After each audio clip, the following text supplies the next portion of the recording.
Hello, everyone, and welcome to the Korean Film Council's official podcast, Korean Cinema Today. Here in Seoul, this is Pierce Conran, and I'm here with my co-host, June Kim. So we both write for the Korean Film Council's English news service, which is called KoBiz, and you can find that at koreanfilm.or.kr. Hi, June. How are you today? I'm good. Thanks, Pierce. Hi, everyone. Before we start, I'd just like to remind our listeners that you can visit our website, koreanfilm.or.kr, to get up-to-date info on all things Korean film related. It's a place where you can access our webzine, digital magazine, which is also called Korean Cinema Today, newsletter, as well as this podcast. Indeed, and please get in touch with us on social media. We're very active both on Twitter and Facebook. Our account at Facebook is facebook.com/kobiz.kofic. That's KOBIZ.KOFIC. And find us on Twitter at twitter.com with our handle, which is Korean Film Biz. That's BIZ. Continuing on with our special guest from last week to talk about the films of 2015, we'd like to welcome founder of 한국영화.com, Simon. Hi, Simon. Hi. It's great to have you back, Simon. So before going into the films themselves, we kind of it's always interesting to kind of look at what the lineup provides in any given year. And would you say that the lineup for commercial films in 2015 is a little more promising than last year's? Absolutely. There's a lot of big names that are coming back after sort of a seeming hiatus. But yeah, at the beginning of 2014, I remember being particularly excited because of a lot of films coming out. But this year definitely overshadows last year. We've got director Na Hong-jin coming back after several years away with a new thriller, Goksong. Very, very excited about that. Action Supremo Ryu Sung-won coming back with Veteran, which is great. Im Sang-soo, who loves his interrogating social class and things like that, he's coming back too. Choi Dong-hoon, after The Thieves, the huge success, he's coming back. Possibly Park Chan-wook. I know he's starting to film at the end of the year, so it may not come out this year. But there's a huge amount of big names coming out and a lot of stars releasing films too. So this is a particularly impressive year. It is not only is it star directors, but it's also a huge cast for each film, so that's really exciting. We already had a few films that did really well at the box office this year, which are CJ's Ode to My Father and also the indie film My Love, Don't Cross That River, which both broke records this year. Will we see more record breakers in the near future, do you think? I sincerely hope so. But it's interesting that you mention those examples because with The Admiral and Ode to My Father, their record-breaking achievements were very different to My Love, Don't Cross That River. My Love, Don't Cross That River is an independent documentary, and I think the major reason that achieved what it did is because of word of mouth. It was huge. Even at the DMZ Documentary Film Festival where it premiered, people were talking about it. There was a lot of buzz, and it opened on very select screens, but because of the interest generated via internet, it became enormous and stayed in cinemas for a couple of months. With Ode to My Father and The Admiral, very, very different situation. Big, commercially backed films. And it also, unfortunately, brings up the issue of monopolization again. Because, for example, when The Admiral was released, that was on so many screens that there was actually very little choice. I remember at that time, there was Guardians of the Galaxy came out and How to Train Your Dragon 2, two very big Hollywood films that achieved enormous success worldwide, but it was hard to actually see those films in Korea. So they kind of broke records not only because of the film's quality, because they are very well made productions, but also they did tend to monopolize the amount of screens in Korea at that time. So I think in a commercial sense, we could get record breakers depending on how aggressive the companies want to push their films, and in an indie sense, how good or how strong the word of mouth is. But in both instances, it's always great for discussion and debate. Very exciting year. Absolutely. And but yeah, it's some big numbers of Roaring Currents and Ode to My Father, but perhaps they had a little bit of a helping hand. Once again, it seems like one of the big genres we'll be treated to this year is the period film, or the sageuk in Korean. Now, how do you feel about the recent success of these? There's been a number of them. Of course, I already mentioned Roaring Currents. And would you say that the crop this year, which is quite large, looks promising? It does, yes. I think the big success of Masquerade a few years back has really spurred the industry into realizing that these films are very marketable and very successful. This year we do have some incredible films, and like we said, these big names are coming back. We've got director Lee Jung-ik coming back with The Throne, and it's got Song Kang-ho, which is always a good draw for the crowds, and he's achieved a lot of success in period films previously with The Face Reader. So that will be really interesting to see director Lee Jung-ik come back with that one. Memories of the Sword, which sounds a bit more of an action period epic with Jeon Do-yeon and Lee Byung-hun. So that will be very exciting. Not sure when that will get released. A bit of trouble there with Lee Byung-hun in the news these days. So it's true, it's been held back. The film did finish shooting a year ago.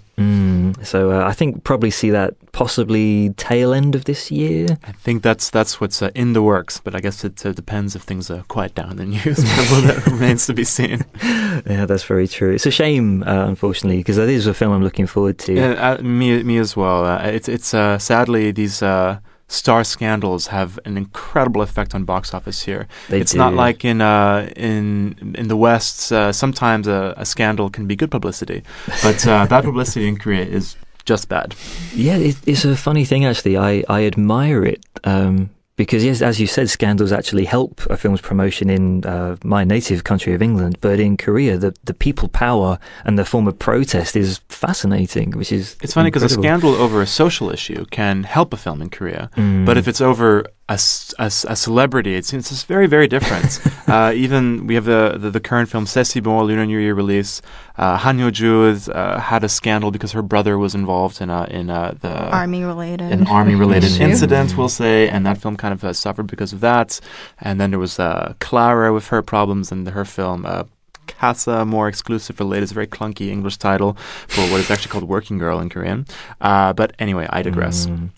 No, it's right. They do have sort of very big impact on box office, and hopefully there won't be too many of them this year. But in terms of other period films I'm looking forward to, Big Tiger. I know that's a working title right now. But they changed it to The Hunter, an old hunter's tale, I think. That's also a working title. Yeah. I think I prefer Big Tiger. Yeah, big or Great Tiger in Korean, yeah. But that's by director Park Hoon-jung, who previously did the gangster epic New World, and that was a wonderful film, so I'm very excited about that. But, I think the biggest period film will be Assassination by director Choi Dong-hun, because he achieved so much success with The Thieves, and he's coming back with a lot of the mainstays of that cast. That's true. And he's always done extremely well with his films commercially. So I think that is going to be a big possible record breaker this year. It could do really well. Now that's a more recent period film. That's the Japanese colonial era. The other films we're talking about are mostly kind of the Joseon dynasty. That's correct, yes. All right, so another genre that's quite famous in Korea is, of course, the thriller. And though it's had its ups and downs, it remains pretty stable to represent Korean cinema in general. Are there also anything to look forward to there? There's a lot to look forward to, and I'm very happy to say that, because in previous years, the thriller has kind of died a little bit. A few years ago, we had so much creativity and a lot of interesting ideas coming through, but in the past year or two, it's kind of waned a little bit. This year, with as we mentioned earlier, Na Hong-jin's coming back with Goksong, and his films are always very, very interesting. So it's there's not a lot of information released about it. Apparently it concerns a rumor in a country village. It's a bizarre rumor as well. But the cast is fantastic. Chun Woo-hee comes off of her big Best Actress win recently. Hwa Jung-min, always a quality actor there. So that will be a very interesting thriller. And of course, the director brought us The Chaser, which is one of the best examples of the genre for a very long time. Talking about Lee Byung-hun again, we've got Inside Men coming. Another film we don't know when we'll see, but probably tail end of this year again. But that's kind of more of a political thriller from the sound. It does sound interesting. I will say I have reservations because of I'm not a fan of the director, to be honest. His two previous films were not really to my taste. But certainly Lee Byung-hun and the story do make it one to look out for. Absolutely, and it's got all of the hallmarks of a good political thriller, sort of dirty tricks, scandals, revenge. So that does sound very interesting. Veteran sounds like an action thriller by director Lee Sung-won, so that's also quite exciting. And that's also interesting because that deals with wealth and power in a conglomerate. So yeah, there does seem to be an interesting trend there, doesn't it? Political intrigue, the conglomerate scandals. Does seem to be a bit of a target there, which is interesting. I think we're going to see a similar thing with My Intimate Enemies, the Im Sang-soo film. It's also about a few people going up against a corporation, from what I understand. Well, he does love to interrogate wealth and power and things like that. But another one that I'm very interested in personally is The Classified File. And that is based on a true story of the kidnap of an elementary school girl in Busan. Now, this girl was actually kidnapped twice and held to ransom twice, once in 1978, once in 1979. And the film is going to deal with this particular true story. That's all I know about the story so far, but it sounds fascinating, and I'm very curious to see what is made of that film when it comes out. Absolutely, and that's the new film from Kwak Hyung-taek, the director, of course, the classic Korean film Friend. So yeah, that's very exciting for me. I'm curious to see what scandals they uncover or what social aspects they start to critique. It'll be interesting to see how deep they go into it, and given the current climate of films. If I may add one as well, Journalist is a film I think could be very interesting. That's the new film by Nodok, who made Very Ordinary Couple, and this deals with kind of corruption in the media. So that could be quite an interesting sophomore feature for a very interesting director. Isn't it interesting though, these thrillers we're talking about? It's a very conservative time right now in Korean politics, but all these thrillers are sort of dealing with scandals in sort of the upper echelons of society. So yeah, I think that's a very interesting sign of the times. It certainly is, and I wonder how they do, because if they do well, then we can say give the people what they want. But it's something that scholars will be debating for a while, I'm sure. Absolutely. So beyond the period and thriller films, and thrillers, of course, kind of one of the backbones of the Korean industry. But are there any other trends, major trends, would you say, that are evident across this year's crop of films? Oh, one that we just noticed there was the idea of scandals in the upper echelons of society. So that's definitely one of the big trends. Another one is the big names coming back, which is really interesting for me. That a lot of the big names in the industry seem to have taken a couple of years out to either rest or develop their projects. And it's fascinating that they're all coming back in this year, which is welcome news for the industry, because last year wasn't particularly strong creatively for commercial cinema. So it's wonderful to have these guys come back with these interesting and intriguing new projects. So I think those are probably the biggest trends that I noticed personally. I think there's also a longing for retro and like the recent past films like Sesibong. It's also quite evident in TV shows as well, I think. So. Yeah, the TV drama set in the 90s, 1994, that was huge. Yeah, there is an interesting nostalgia coming back, isn't there?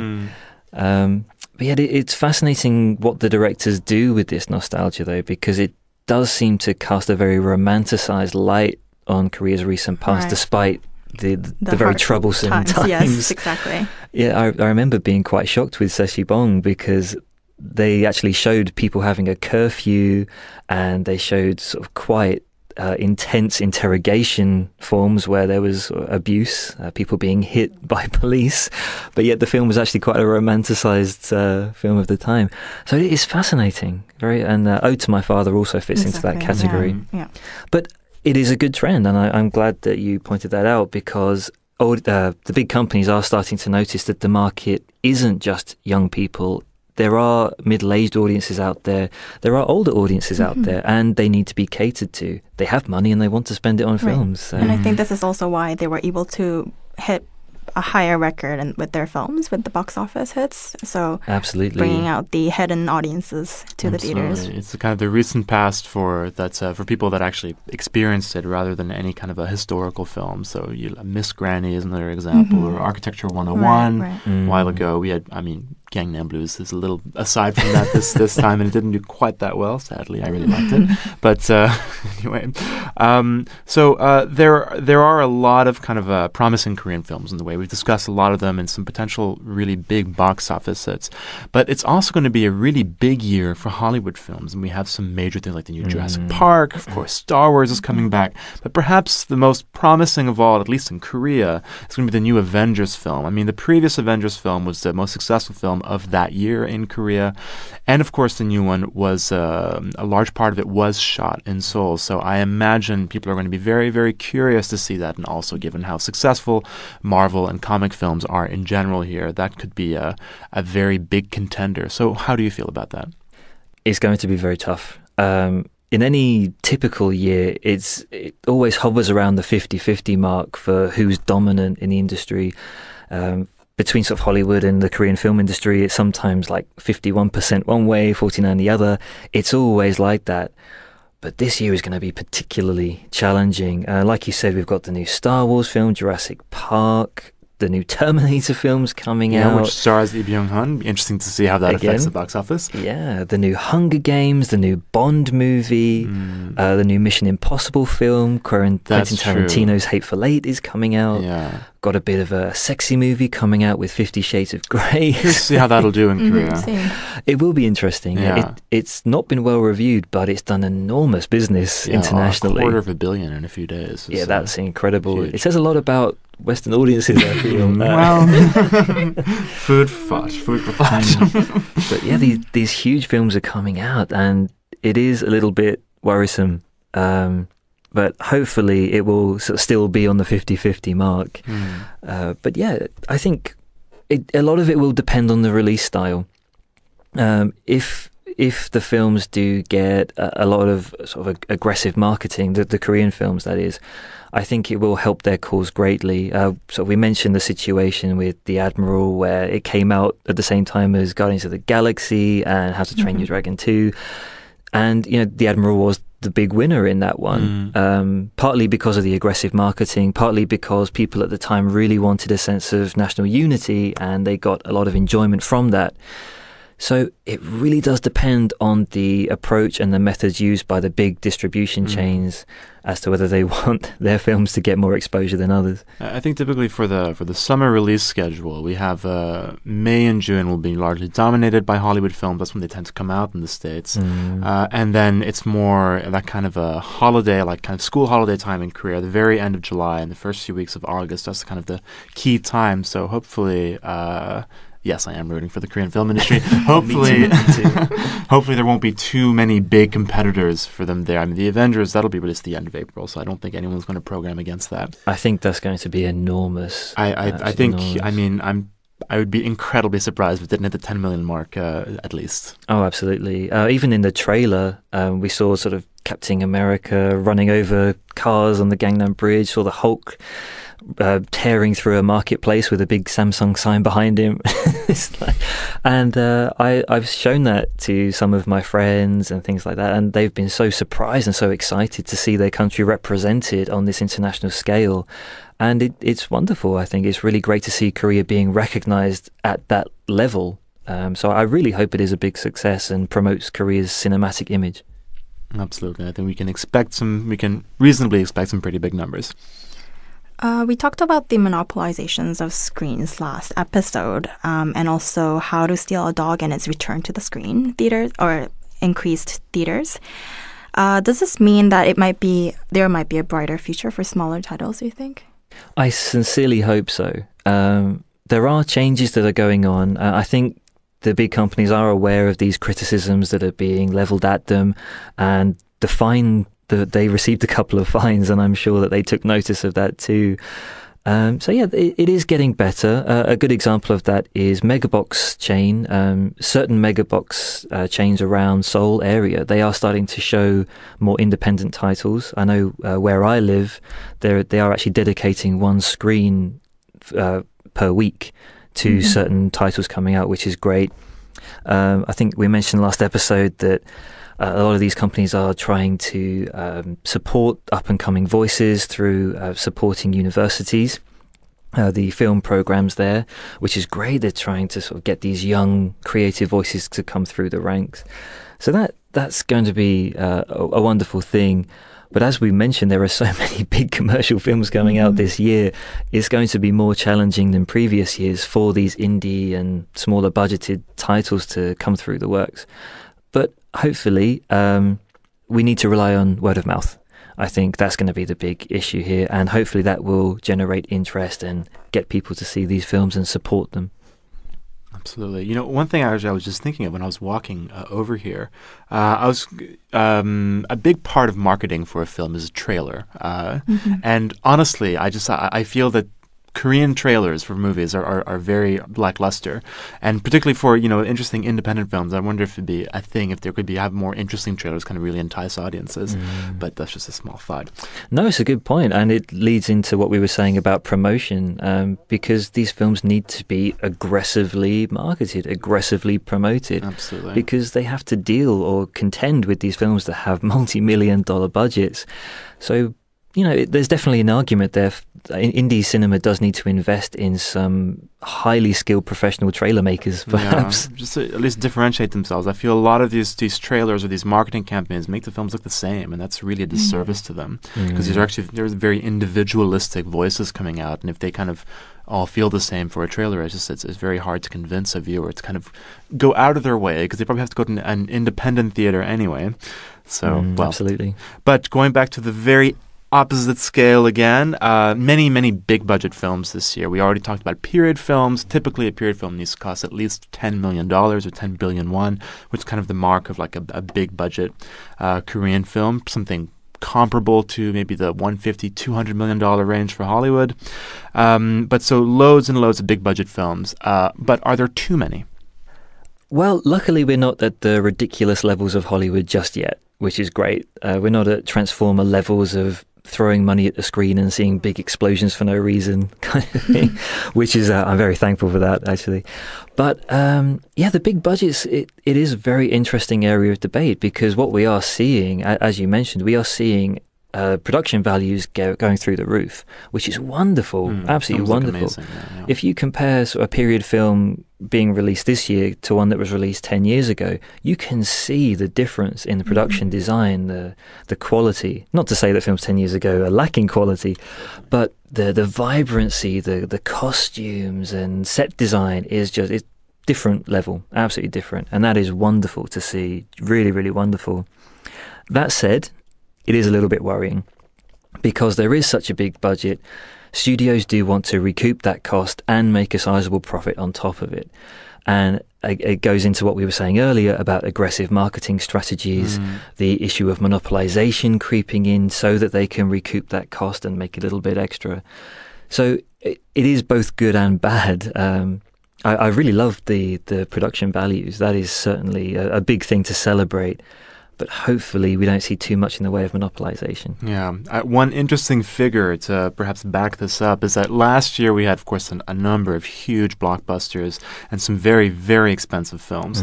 And it was revealed not so long ago that for the whole sales of the Korean film industry reached 2 trillion won, which is a little less than $2 billion for the first time. However, the ROI, which is the return on investment, so the profits rate for those films, was a very slight 0.3%. Ouch. So a telling figure, I think, and we don't need to go into too much detail about that. But all right, I guess that's all the time we have for today. But on our last question, we threw a lot of film titles around. But is there one film that you're most excited about for this year? You're asking me to choose one. Just one. Wow. Well, I suppose I honestly don't know if it will be ready in time, but if it is ready, Fingersmith. I do love director Park Chan-wook. I think he's incredible. His vision is wonderful. So if it is ready in time, I'll go for that. If it's not ready in time, I'm going to have to go for Goksong, because I'm a huge fan of Chun Woo-hee. I think she's a wonderful actress. I was extremely fortunate enough to meet her at a festival last year, and she was just so humble and lovely, and I really hope that film is a big success. And of course, the director is also an incredible visionary too. Seems to be slightly disturbed considering the films. He has a very unique style, certainly. And for listeners unaware, Chun Woo-hee is, of course, the lead actress of Han Gong-jo. Yes, she is, absolutely. But yeah, the director's films previously have done some incredibly disturbing things, wonderfully creative, but thoroughly disturbing for creativity. So I'm very curious to see what he does. How can he up himself from The Chaser? So yeah, I think that will be my choice this year. And a very good one that is. So we've reached the end of today's episode. And Simon, thank you again for joining us for the second time. It's been a pleasure talking with you about lots of great things to look forward to this year in Korean cinema, or at least we hope. And that wraps it up for today. So thank you, everyone, for listening, for tuning in to Korean Cinema Today. And here in Seoul, we are your hosts, Pierce and June. So thanks, and tune in again next time.